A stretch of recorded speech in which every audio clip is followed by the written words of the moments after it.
my dear students, how are you? Welcome to the session. अब हो क्या रहा है इन दिनों क्लासेस में और एक जनरल फीडबैक आ रहा है स्टूडेंट्स का कि मैम बहुत ओवरवेलमिंग हो रही है प्रेपरेशन। मैम समझ नहीं आ रहा कहाँ से स्टार्ट करें, मॉक्स में स्कोर नहीं आ रहे, स्कूल की स्टडीज़ भी हैं, अब हमारी छुट्टियां ख़त्म हो गई हैं, अब हमको कहाँ से टाइम मिलेगा, हम कैसे फोकस करें, स्ट्रेस बढ़ता जा रहा है, बहुत कन्फ्यूजन है। ओ माय गॉड, इतना सारा केओस चल रहा है। चलिए इन सारी चैलेंजेस को सॉर्ट करने की कोशिश करते हैं in this video. My name is Juhi Narula and we are going to talk about that what should be the right strategy, right mindset, so that you can overcome this feeling of feeling overwhelmed, like feeling drained. ऐसा लग रहा है कि इतना सब कुछ है करने को और टाइम नहीं निकल के आ रहा। तो ये सारी प्रॉब्लम्स को कैसे हैंडल करें इस क्विक सी वीडियो में डिस्कस कर लेते हैं। तो देखिए, सबसे पहला इंपॉर्टेंट सजेशन मेरा यही रहेगा आपको कि प्लान फॉर द डे। आपको पता है महेंद्र सिंह धोनी हमेशा इतने कूल क्यों रहते हैं, उनको मिस्टर कूल क्यों कहते हैं? क्योंकि वो अक्सर, आप उनके कितने इंटरव्यूज में देख लेना, एक कॉमन पॉइंट वो हर जगह बोलते हैं कि मैं कभी भी रिजल्ट पे फोकस नहीं करता। रिजल्ट पे फोकस करने की वजह से प्रेशर आता है। तो आप आगे का मत सोचो, अभी आज आप उठो, सुबह दिन का प्लान बनाओ और उसको एग्जीक्यूट करो। Take one day at a time. जब आप ये कोशिश करते हो ना कि मैं तो पूरे आगे की पिक्चर को कंट्रोल में ले लूं, तो देखिए वो तो बड़ी अनरियलिस्टिक सा गोल है ना। आपका हाथ में तो आज है, right? You have the present day with you. तो इसमें बड़े रेलेवेंट, लॉजिकल और डुएबल गोल्स लगाइए जो एग्जीक्यूट कर सको आप। ऐसा डुएबल का मतलब ये नहीं है कि आपने सोचा बस मैं पूरे दिन में एक रीडिंग कॉम्प्रिहेंशन करूंगी। No, that's not doable. Of course we need to ensure that the goal should be, sufficient enough to meet the targets for the day, right? आपको अकम्पलिशमेंट की फीलिंग आए, आपको सिग्निफिकेंट प्रैक्टिस या exposure मिले। But ऐसा नहीं है कि आपने अनरियलिस्टिक सा गोल बना दिया कि 50 पैसेज कर लेंगे, 30 पैसेज कर लेंगे, 15 कर लेंगे। तो ये तो ह्यूमनली पॉसिबल नहीं है। फिर क्या करोगे आप? ऐसा गोल लगा दोगे, आपसे मीट नहीं होगा, आपका प्रेशर बढ़ेगा, कंफ्यूजन बढ़ेगा, कियोस बढ़ेगा। So you plan only one day. एक दिन आप सोच लीजिए कि आप कैसे अपने कोई भी 2 सब्जेक्ट्स क्लैट प्रेपरेशन के पिक कर लीजिए और आप उसको कैसे टाइम देते हैं, राइट? अगर आपको लगता है कि से फॉर इंस्टेंस आज मैंने इंग्लिश और मैथ्स पिक करा, तो आपको लगता है कि इंग्लिश में ज़्यादा प्रॉब्लम आ रही है, वाइसा वर्सा भी हो सकता है, तो आपने इंग्लिश के 4 पैसेजेस कर लिए, मैथ्स के 5 सवाल करिए, राइट? अगर आपको कहीं लगता है कि नहीं, मैथ्स का जो इस वीक का टॉपिक था वो बड़ा ओवरवेलमिंग था, थोड़ा डिफिकल्ट लगा मुझे, तो हमने मैथ्स के 20 सवाल कर लिए, आरसी के 3 पैसेज कर लिए, राइट? तो इसी तरीके से परम्यूटेशन कॉम्बिनेशन आप लगा सकते हो, राइट? पर जब भी आप कोई भी क्वेश्चन प्रैक्टिस कर रहे हो, से फॉर इंस्टेंस आपने 4 रीडिंग कॉम्प्रिहेंशन के पैसेजेस किए, तो आपको ये इंश्योर करना है कि जब आप उनकी प्रैक्टिस कर रहे हो तो आपने जो भी गलतियां हुई आपकी, आपने उनको आइडेंटिफाई किया, उनको एनालाइज किया। घबराना नहीं है। आप क्या करते हो, जब आपको कोई डीपीपी मिलती है, आप या कोई प्रैक्टिस शीट करने बैठते हो, आप अपने ऊपर एक टेस्ट लगा लेते हो। आप कहते हो ये तो मेरा टेस्ट है, और जैसे 10 में से अगर सपोज करो 4 ही सही हुए या 5 ही सही हुए, आप कहते हो हो मेरा तो कुछ हो नहीं रहा, और फिर वापस डिसअपॉइंटमेंट, राइट? आपको ये समझना है कि आप ये टेस्ट की तरह नहीं दे रहे हो। टेस्ट के लिए आप मॉक्स को रखो, राइट? मॉक्स को कैसे देना है, उसका माइंडसेट क्या है, वो हम डिस्कस करेंगे। पर अगर आप एक अपनी प्रैक्टिस सेशन को एज अ टेस्ट ले रहे हो, तो ये फिर आप अनरियलिस्टिक गोल लगा रहे हो। टाइम का प्रेशर बढ़ाओ, but don't take it like a test where you are judging yourself, where you come in a self doubt कि यार मेरे तो 50% क्वेश्चन ही सही हो रहे हैं। आप ये देखो कि अच्छा मेरे से इन्फ्रेंस का क्वेश्चन सही हो गया, मेरे से वोकैबुलरी इन कॉन्टेक्स्ट का तो नहीं निकला आज। वोकैबुलरी इन कॉन्टेक्स्ट का क्यों नहीं निकला? वर्ड नहीं आता था। फिर वापस जाके देखो कॉन्टेक्स्ट में कि जब एक बार डिस्कशन को केयरफुली पढ़ रहे हैं तो क्या कंट्रोल में आ रहा है उस वर्ड का मीनिंग? अगर आ रहा है तो बहुत बढ़िया बात है, फिर भी नहीं आ रहा तो मतलब आपको मीनिंग जानने की जरूरत है। मीनिंग जानने की जरूरत है तो आप डिक्शनरी खोलो, उसमें उस वर्ड का मीनिंग निकालो। अब मीनिंग निकाल ही लिया है आपने, तो उसके कोई सेंटेंस बना लो, उसके 2 सिनोनिम्स लर्न कर लो, तो एंटोनिम्स लर्न कर लो। तो ऐसे प्रोडक्टिविटी बढ़ाओ, राइट? ऐसा सिर्फ मेयरली प्रैक्टिस करना बिना सर पैर के, बिना इवैल्यूएशन के, बिना एनालिसिस के, बिना लर्निंग के, उसका फिर आपको फ्रूट नहीं दिखेगा, राइट? आपको रिजल्ट नहीं दिखेगा। तो हमें ये इंश्योर करना है कि we are building the blocks. जैसे एक इमारत बनती है ना, तो एक एक आप ईंट जोड़ते हो तो इमारत बनती है।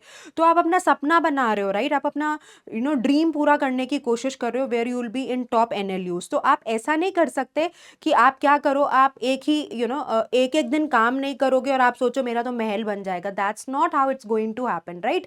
ये तो आपको रियलाइज करना पड़ेगा। और आप सोचो मैं तो बड़ी लॉजिकल से बात कर रही हूँ ना आपको। अगर आप ऐसा ही होता, आप क्या एक्सपेक्ट करते हो, पहले दिन प्रैक्टिस सेशन किया, मेरे 10 में से 10 सही हो जाए। अरे भाई कैसे होंगे, आप काम कर रहे हो उतना। ये तो वही हो गया, अगर मैं एनालॉजी दूं, मैं पहले दिन कार चलाना सीख के गई, अब मैं कह रही हूँ अगले दिन तो मैं पहाड़ों पे कार लेके जा रही हूँ। अब आप बताओ, वैसे पहाड़ों पे अभी जाना नहीं है, बहुत बारिश हो रही है, but just try and understand, relate it better. आप थोड़ा सैनिटी के साथ, राइट, थोड़े लॉजिक के साथ, थोड़े शांत मन के साथ अगर फोकस करोगे ना, तो आपको समझ में आएगा कि प्रेपरेशन को कैसे कंट्रोल में लेना है, right. So make a plan, the first thing that you get up, you make a plan, you pick any 2 subjects for your CLAT preparation. वो कोई भी 2 कॉम्बिनेशन हो सकते हैं, वो आप डिसाइड कर लो, राइट। मेरा सजेशन रहता है एक इंटेंस सब्जेक्ट ले लो, एक थोड़ा सा आपको जो लाइट लगता है वो ले लो। अब ये भी आपको आइडेंटिफाई करना पड़ेगा कि कौन से सब्जेक्ट्स हैं जो आपको बड़े इंटेंस लगते हैं। या फिर एक सजेशन हो सकता है कि एक दिन तो हम पैसेज बेस्ड क्वेश्चंस करें ही, जैसे हमने एक दिन इंग्लिश करा, एक दिन लॉजिकल रीजनिंग करा, एक दिन लीगल रीजनिंग करा।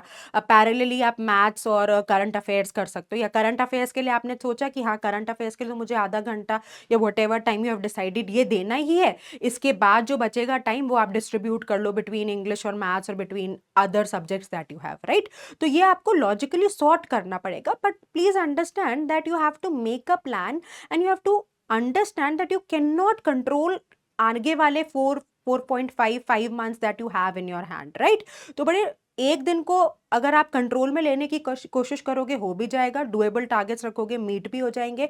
और अगर अच्छे से प्रोडक्टिव तरीके से मेहनत करोगे तो आपको आने वाले प्रैक्टिस सेशंस में, आने वाले मॉक्स में इंप्रूवमेंट भी दिखेगा, ठीक है। चलिए, the next important question that comes is कि मैम अभी आप क्लैट की बात करो, हमारे पास 12th के बोर्ड्स भी तो हैं हैंडल करने के लिए। तो देखिए यहाँ पर बैलेंस करना कई बार मुश्किल हो जाता है, क्योंकि होगा ही ऐसा कि कोई एक आपको खींचेगा। हो सकता है आपका, अगर आपका केमिस्ट्री का टेस्ट है तो आप you would just want to work only on chemistry, या फिर अगर आपका कोई एक इम्पॉर्टेंट सबमिशन है स्कूल में तो you would want to work only on that.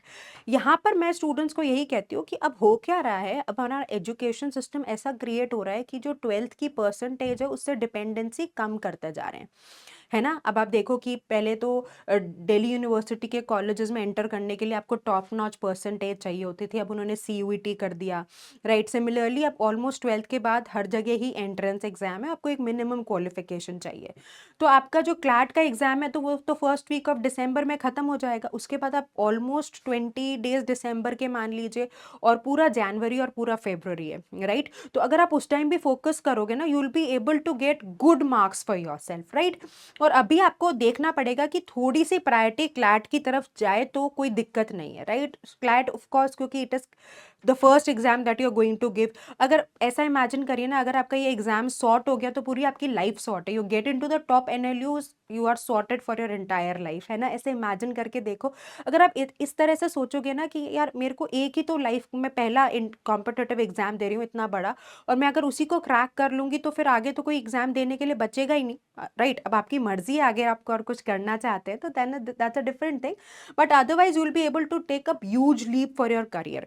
तो अभी अगर कहीं जगह आपको लगता है कि your CLAT is taking the front seat and your 12th preparation is taking slightly a back seat, that is fine, you can prioritise CLAT for initial few months, ठीक है जी। अब उसके बाद जो नेक्स्ट कंसर्न आता है कि भाई मैम मॉक्स में रिजल्ट ही नहीं आ रहा हमारा, हमारे को तो जितना हम NLU में जितना हमें स्कोर चाहिए उतना तो हम कर ही नहीं पा रहे।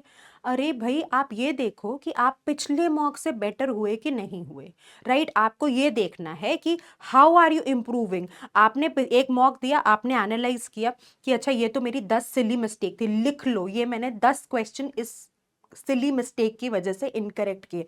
जब लिख लोगे ना, it will hit you hard, then you will be careful not to repeat the mistake. या मैंने एक क्वेश्चन सिर्फ इसलिए मिस कर दिया कि मैंने सोचा तो सही था, मेरा आंसर ही मैं इनकरेक्ट मार्क करके आ गई, राइट। या फिर मैंने ओवर थिंकिंग में खत्म कर दिया अपना क्वेश्चन, या फिर मैंने एलिमिनेशन इफेक्टिवली नहीं किया, या मैं क्वेश्चन ही ध्यान से पढ़ लेती, या मैं पैराग्राफ में क्रूशियल इन्फॉर्मेशन मिस कर गई, राइट। या मेरी इक्वेशन सही नहीं बनी, what ever be the problem, उसको आइडेंटिफाई करो, राइट।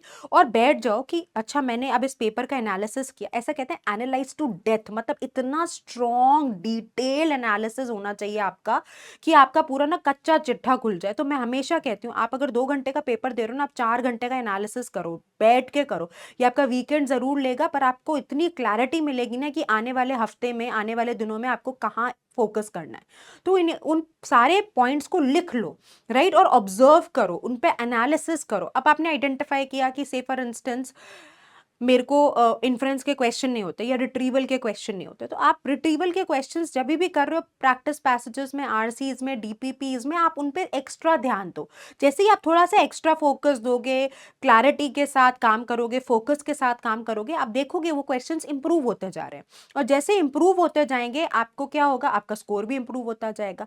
अब आप कभी भी प्रिपरेशन करते हैं, अगर आप इनिशियल मॉक्स दे रहे हो, आप लिस्ट डाउन कर लो कि भाई ये सारे मैंने टॉपिक्स कवर कर लिए हैं, तो ये सारे टॉपिक्स के क्वेश्चंस तो मुझको अटेम्प्ट करने ही हैं मॉक में, राइट। उसके अलावा देखो कि आप कहाँ और एक्स्ट्रा एफर्ट कर सकते हो। से फॉर इंस्टेंस आप आरसी में कर सकते हो, अगर आपने रीडिंग कॉम्प्रिहेंशन का आपको कुछ फंडामेंटल क्लैरिटी आपको समझ में आता है, पैसेज कैसे डील होगा, क्वेश्चंस को कैसे समझना है, एलिमिनेशन करना है, तो आप इंग्लिश का सेक्शन पूरा आसानी से कराओगे। लॉजिकल रीजनिंग में जो स्टूडेंट्स, बैच के स्टूडेंट्स हैं, उन्होंने देखा होगा कि हमने कुछ सिग्निफिकेंट टॉपिक्स कवर कर लिए हैं, तो उनके जो क्वेश्चंस हैं वो आप डेफिनेटली अटेम्प्ट कर सकते हो।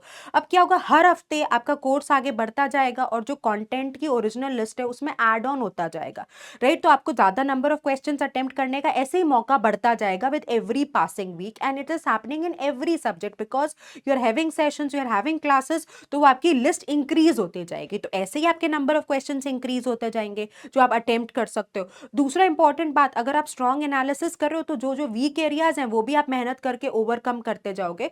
तो you are ensuring that you are going to perform well in the mocks that are going to come in the future, right। अब अगर आप ये एक्सपेक्ट कर रहे हो कि जो फाइनल डे का रिजल्ट है वो आपको पहले मॉक में मिल जाए, तो फिर यार ये फिर वही वाली बात है, सेम एनालॉजी कि मैं आज कार चलाना सीख रही हूँ और मैं कहूँ कि कल तो मैं हाईवे पे ले जाऊंगी या मैं माउंटेन्स में रोड ले जाऊंगी and everything will be in control, right. So just try to become better from the previous mock, and वहां पर देखो, जैसे सपोज करो आपने सोचा कि यार इतनी सिली मिस्टेक्स है, इनको कंट्रोल करके मेरे 10 नंबर तो बढ़ सकते थे, वहां अगर आपके 7 ही बढ़े या वहां 8 ही बढ़े, तो फिर आपको देखना पड़ेगा कि वो 2 क्यों नहीं बढ़े, फिर वही एनालिसिस से पता चलेगा, right. So you have to be very sharp, very strong with your analysis. और आपको कैसे पता चलेगा, आपको करना पड़ेगा, आपको बैठना पड़ेगा पेपर पेन लेकर, आपने जो प्रीवियस अपना मॉक दिया उसको लेकर बैठो, उसके साथ 2-3 घंटे लड़ाई लड़ो, समझो, अपना पैटर्न समझो, राइट। इसको हम कहते हैं ना आत्म अवलोकन करना, इंट्रोस्पेक्शन करो, एनालिसिस करो, बहुत स्ट्रॉन्ग करो, and you will see that वो एनालिसिस पे जो आपने वीक एरियाज पकड़े उन पे काम किया तो आगे आपने कितना इंप्रूवमेंट शो किया, ठीक है जी।